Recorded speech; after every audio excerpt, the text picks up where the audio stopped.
It started like any ordinary camping trip, just me, a tent, and endless pines stretching toward the stars. I had driven 4 hours out of the city, following an old trail marked only by faded signs and overgrown gravel. Nothing about that night hinted at what waited deep beyond those trees. Yet somehow, I already felt watched from the moment the forest swallowed my headlights. By dawn, a fog as thick as smoke rolled across the forest floor, muting the sound of birds and wind alike. My compass began spinning lazily, as if magnetic north no longer existed.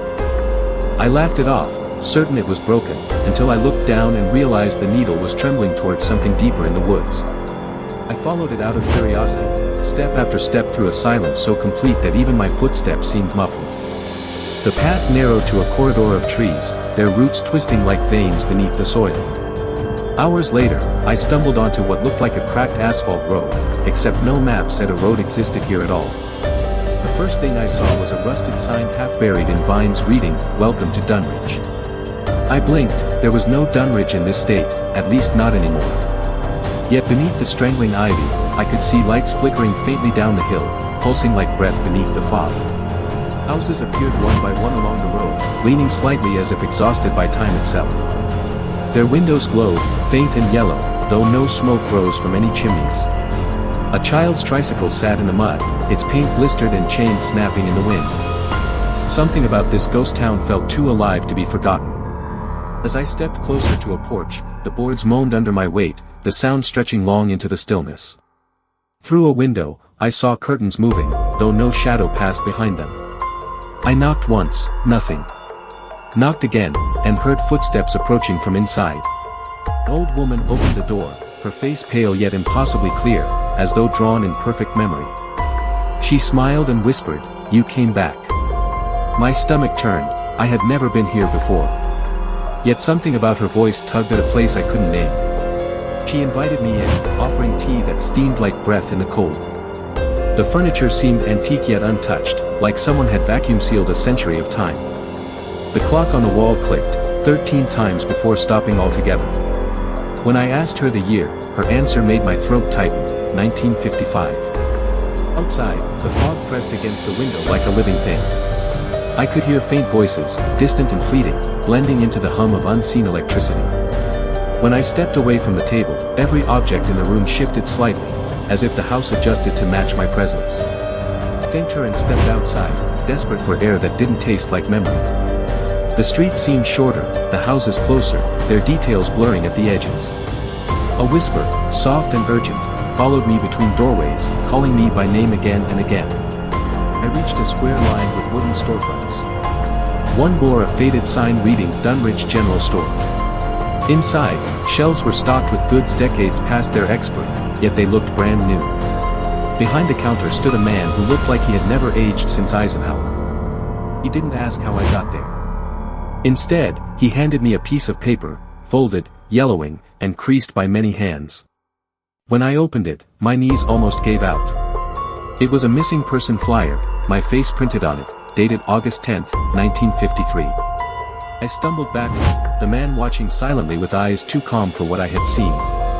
The sound of wind returned all at once, rattling the jars and bottles on the shelves.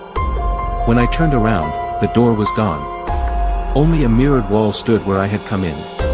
The reflection wasn't mine, not exactly. It looked like me if I had lived a different life, older by decades, wearing clothes from another era. He smiled, raising a trembling hand, and mouthed the words, "It's time to remember." The glass rippled as he stepped closer. Panic pushed me backward into the aisles. Lights flickered overhead, humming louder until they burst one by one in a chain. When everything went dark, the silence returned, but not empty. I could hear the faint rhythmic tick of that clock from the old woman's house. I ran out into the street, or what I thought was the street.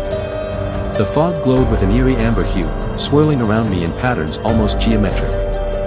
Footsteps echoed all around, though I could see no one. My phone's flashlight flickered like it was breathing. Through the haze, the town's church rose, its bell tower blackened by time. I pushed open the heavy door and felt air rush past like someone exhaled centuries. Inside, candles burned though their wicks were untouched by flame. The pews were filled, with shadows shaped like people. I turned to leave when I heard the organ play a few slow, discordant notes. No one sat there, yet the keys moved, pressing themselves with invisible force. The melody was wrong, familiar yet fractured, like a memory corrupted by noise. My chest tightened as the sound deepened into a low hum. The hum resonated through the walls until the crucifix trembled overhead. Dust fell like frost from the beams as the church seemed to bend inward. I rushed outside, heart pounding, only to find that every house light had gone out. The only thing left glowing was that sign at the edge of town. I raced toward it, desperate to find the road I came from. But the closer I got, the more the letters shifted, "Welcome to Dunridge," flickering into something else. For a second, I saw my name etched there in glowing paint, before the world flickered like a broken screen. Ground vanished beneath me, and I fell, not downward, but sideways, as if gravity forgot its job. Images flashed around me, faces, moments, every second I had ever lived replaying in warped fragments. When the fall stopped, I stood again in my tent, morning light cutting through the canvas. Everything looked normal. Birds were back. The air smelled fresh. But when I checked my phone, the date wasn't yesterday, it was August 10th, 2053. Exactly 100 years after the date on that flyer. My reflection in the screen's black glare looked wrong, tired, older, eyes distant and knowing. Behind me, the woods rustled as if someone walked past the tent. I turned but saw nothing, only the outline of the trees bending ever so slightly inward. I packed, trembling too much to tie the ropes properly, feeling that I had crossed into someplace I shouldn't have returned from. As I walked back toward the trail, the path seemed fresher, the earth untouched by any footstep. My GPS said I was in a place with no coordinates. By the time I reached my truck, dusk had already fallen though only minutes had passed. I turned the ignition and stared at the dashboard. My odometer had rolled backward, exactly 50 miles, erasing the distance I had driven to reach the woods. On the road home, the radio crackled alive, though I had never turned it on. A man's voice whispered, soft and direct, calling me by name again.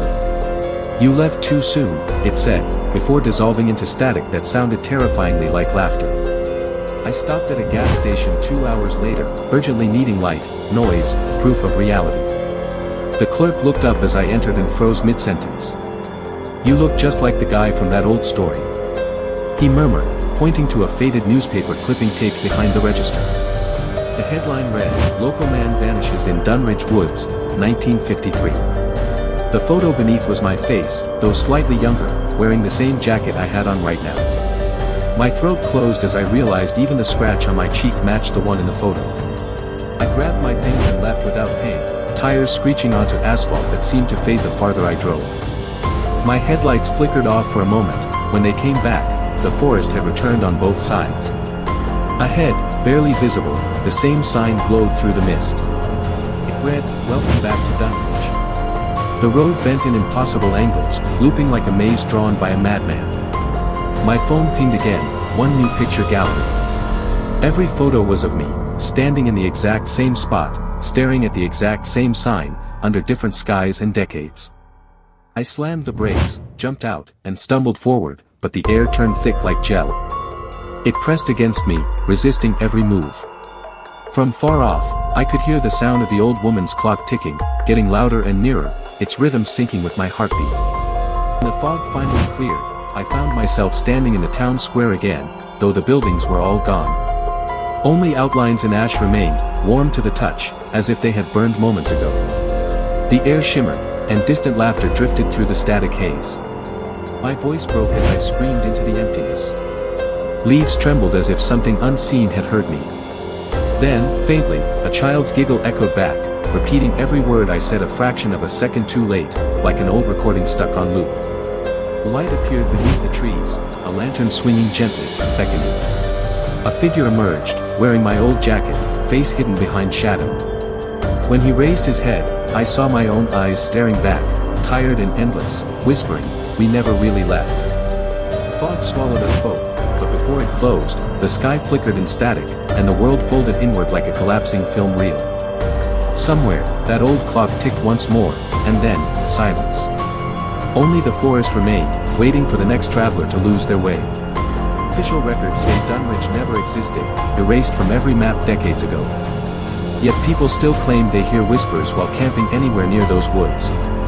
Some say the town appears only to those who are already lost, others say it chooses who will remember. So if you ever find a road that isn't supposed to be there, a sign swallowed in vines, or voices that call you by name in the dark, turn back. Because once you see Dunwich, it already knows you. And sometimes, the forest doesn't let the living go twice.